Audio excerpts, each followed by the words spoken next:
gagamitin natin sa paggawa natin ng turon de leche.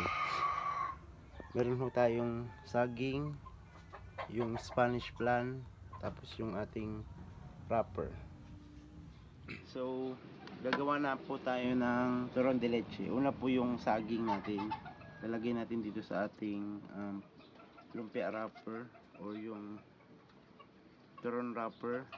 Tapos lalagay po tayo ng yung Spanish flan.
Ate Joy,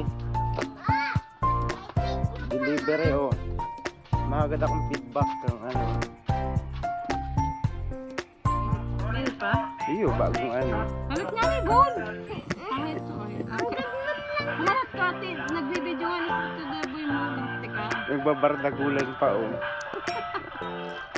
Nainitan pa yan. Ano? Hop. Anong pagkakaiba? Ha? Pwede pa yun? Oo, anong pagkakaiba nung ano? Anong pagkakaiba nung ano, ordinaryong turon sa ano, sa turon na may lahok na ano, na Spanish flan kasi yan eh. Hindi yun yung literal na ano, na leche flan na ginagawa dito. Masarap. Masarap? Sarap na. Oo. Kung masarap daw guys. Yun lang, thank you.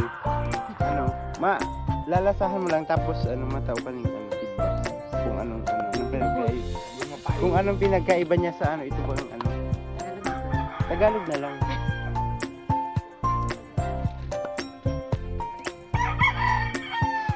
Ano yung masasabi mong pinagkaiba nung ano, yung ordinaryong turon sa ano, dun sa combination ng turon tapos yung ano, yung Spanish flan.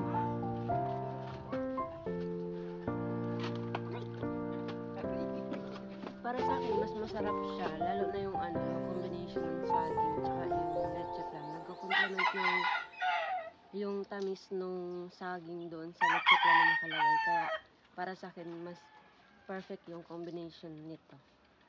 Na. Sige.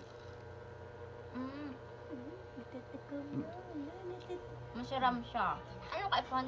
Bicol o Tagalog? Daw ano, may maning ano yan. Nananamit ang leche flan tsaka ang banana.